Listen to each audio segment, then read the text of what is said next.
Risalah itu bentuk komunikasi antara hamba dan Allah Subhanahu wa Ta'ala. Jadi tidak ada presentasi atau tidak ada target untuk bahwa supaya mereka iman semua itu tidak. Jadi gambarannya risalah ben suara Allah didengar, bahwa aturannya Allah harus didengar. In alaika illal balagh, bahwa aturan Allah itu harus napa? Didengar. Mulane kesunatane para ulama, para pakar, para intelektual harus ngomong terus. Kebenaran meskipun nggak dilakukan itu harus diomongkan terus. Sekali kebenaran didiamkan, entah itu atas nama liberalisasi atau demokrasi, maka Allah akan mencabut barokatul ardi dan pasti akan terjadi prahara besar, pasti terjadi kiamat. Dan itu naudzubillah min syarri napa? Kebenaran itu harus diomongkan terus. Kita harus ngomong terus. Saya itu pernah debat kusir sama seorang profesor, pernah debat kusir sama seorang kiai yang tawadhu. Saya bilang gini, seorang ulama itu dono unsur premane, kudu ngomong terus kebenaran. Wes ora ono wong ngandel lah, pokoke ngomong terus. Ora perlu ono wong ngandel, wes keliru lah pokoke ngomong. Begini, saya punya hadis sahih dari riwayatnya Imam Ahmad. Inna Allaha ta'ala la yanzi'a barakatal ardi hatta la yuqala fil ardi lizalim antaz zalim.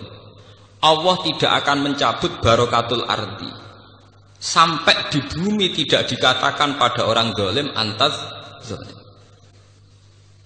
Sekarang begini misalnya, contoh paling mudah yang kita mendapat berkah. Contoh paling mudah kita mendapat berkah dari contoh ini. Sebetulnya atas nama etika Jawa, etika Jawa. Kita nanti tonggo lonte, iku sawangane secara etika wis urusane dhewe-dhewe.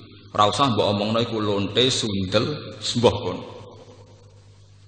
Tapi barokahnya kebenaran bahwa orang nakal harus kita katakan sundel lonte. Itu kelontean dan kesundelan akan tabu terus selama orang masih ngomong untuk lonte itu sundel, untuk orang BTS itu lonte atau sundel. Artinya apa? Orang masih jijik atau merendahkan derajat mereka yang berprofesi sebagai lonte atau sundel. Dan ini baik bagi agama, bagi keberlangsungan moral, karena masih ada yang menjijikkan proses-proses yang salah. Meskipun kita sebagai ulama, sebagai tokoh masyarakat, tentu mereka kita kasih ruang taubat, juga kita kasih hak-hak sebagai martabat, sebagai manusia. Tapi kita tetap akan bilang bahwa itu namanya lonte, sundel atau apa. Ini rumah tenan. Sehingga apa? Dengan posisi masyarakat yang merendahkan derajat atau yang berprofesi lonte, orang inginnya itu dagang secara baik-baik. Orang inginnya jadi PNS secara baik-baik. Orang inginnya dapat uang lewat ternak secara baik-baik. Karena mereka tidak mau resiko ngambil profesi cari uang yang resiko dihujat masyarakat. Baik. Bayangkan nanti mungkin di era anak cucu kita, orang yang lonte, yang sundel dibahasakan itu hak asasi. Sehingga orang mungkin generasi anak cucu kita sudah tidak ada istilah lonte sundel. Setiap perilaku sosial dianggap hak asasi. Dan itu awal dari tidak ada agama. Awal dari tidak ada agama. Karena kemudian sing ternak ya hak asasi, sing lonte dianggap hak. Itu bahaya sekali bagi keberlangsungan agama dan moral, dan negara juga nanti repot. Artinya apa? Sebetulnya sifat-sifat anarkis masyarakat, anarkis dengan tanda kutip, anarkis terutama dalam perkataan, maling darani maling, lonte darani lonte, itu menolong agama. Karena dengan stigma, dengan pelakupan masyarakat sing jelek, perilaku ini terdianggap jijik. Dengan dianggap jijik, agama bisa jalan. Artinya bisa jalan ya. Karena si A yang lonte itu dihujat masyarakat, yang lain-lain nggak pernah ingin cita-cita jadi lonte. Sehingga masyarakat akan, bahkan mungkin anaknya lonte sendiri, karena tahu nasib ibunya dihujat, juga bercita-cita tidak jadi lonte. Coba kalau tidak mendapat hukuman dari masyarakat, ibuku begitu juga tidak ada apa-apa. Paham ya? Makanya lonte dan apa akan subur di masyarakat yang sudah tidak peduli dengan nilai-nilai ini. Misalnya di kota-kota besar atau di kawasan lonte. Karena sesama lonte saling tidak mengatakan tabu. Makanya aman.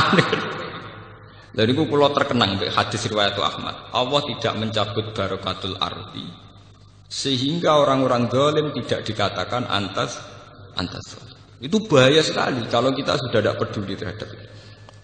Nah, risalahnya Allah kepada Nabi Muhammad itu sing penting bahwa benar dikatakan benar, salah dikatakan salah. Tidak harus gol, tidak harus apa? Gol. Misalnya begini, saya sebagai ulama akan ngomong terus kalau riba itu haram, bunga bank itu haram. Meskipun pakar-pakar ekonomi, pakar perbankan akan mengatakan hil sing mustahil, sebuah sistem keuangan tanpa nopo, bunga, tanpa bank, itu muhal. Tapi kita sebagai ulama harus ngomong terus, riba itu haram. Saya tuh pernah ketemu sama orang yang membidangi perbankan.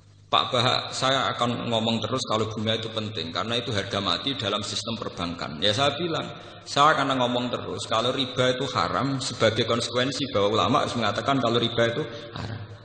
Tapi kan gak realistis, ekonomi itu tidak jalan kalau tidak ada riba. Ya saya bilang, kemelaratan itu akan jalan terus selagi yang kaya masih menghisap yang miskin. Ya itu memang saya akui akibatnya ya begitu ya sama. Artinya ya.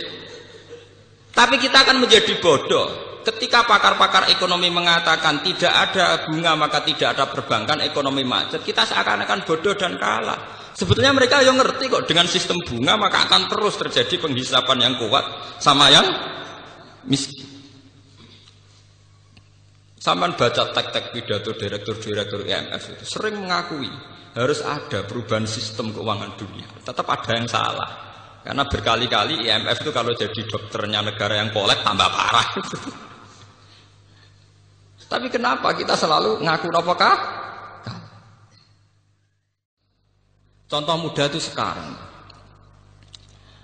Dulu ketika kita miskin, bangsa Indonesia miskin, itu ketika era Soeharto itu orang bilang karena bangsa kita itu SDM-nya rendah. Muni SDM, pokoknya tersangkanya itu petani SDM. Tapi ketika kejahatan perbankan terungkap, zaman rame-rame kasus BLBI, itu sampai 1.000 triliun. Pinten 1.000 apa? Triliun. Itu orang terus tahu semua bahwa ada sistem yang salah dalam tata negara kita, sehingga kita yang miskin tambah nopo miskin. Artinya lumayan ketika ada aktor intelektual yang membongkar kasus itu lumayan. Artinya lumayan itu ya betul sebagian kemiskinan kita karena SDM itu serasa dibakas ya betul, sekarang betul. Tapi tetap diantara faktornya karena ketidakadilan. Misalnya uang negara dirampok oleh oknum tertentu. Artinya ini kan barokahnya value diri alim ilmahu itu, barokahnya orang yang paham dunia itu mau menerang.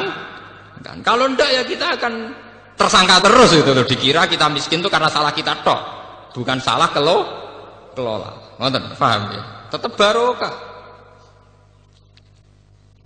Misalnya sampean susah terus, kula sebagai ulama sering ngomong, wong nak tawakal lu ayem. Ngomong ngono terus, wong ngandel ora pokoke kula ngomong terus, wong nak tawakal lu ayem seneng. Kono wong susah terus, nggih kula karek ngekek resep, salam gak tawakal bar to lumayan to. Karena ada kaedahnya, berarti yang susah tidak melakukan sifat napa? Tawakal. Misalnya kula sebagai ulama akan ngomong terus, sedekah itu penting. Nah, tapi golek duit angel dikekno wong gak iman, Gus. Terus ulama marahi. Yang kamu kasihkan orang itu yang abadi, karena nanti kamu panen di akhirat. Nggih, kamu panen apa?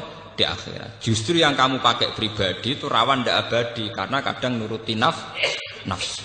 Sehingga kita mulai punya tradisi sing dikekno wong iku sing abadi. Ya kita akan ngomong gitu terus. Jangan sampai rumus sedekah ini kalah dengan rumus nggoleki duit angel kok diajar kok ngekeki wong. Karena yang ngomong gini tuh ngomong terus, wong medhit tuh ngomong terus. Lah jangan-jangan ulama kalah, ulamanya juga harus ngomong sing mbok kekno wong dadi sangum ning akhirat. Jangan sampai sing medhit kampanye golek duit angel-angel dikekno wong meracuni ulama, sementara ulama ra iso mempengaruhi pikirane wong medhit. Iku ulama kualik jenenge, paham? Mestine ulama sing mengaruhi wong awam, ora kok wong awam mengaruhi ulama. Itu pentingnya fastabiqul napa? Khairan. Itu juga butuh kompetisi dan butuh kontinu. Artinya ya kudu ngomong terus. Validiri alim napa? Ilmu. Kula nu seneng Gus Dur itu bukan karena saya kultus boten. Saya itu dalam banyak hal ya tidak cocok dengan Gus Dur. Tapi kula cocoknya mergo ngomong terus. Coba berapa ratus wacana yang karena digulirkan Gus Dur wong bakas. Nah jane bakas ora kudu cocok. Tapi barokah dibakas tetep dadekno intelek. Mulane kula sampeyan ulama iku kudu ngomong terus. Kowe keliru lah, pokoke dadi intelek. Ya barokah dibakas kan? Barokah napa?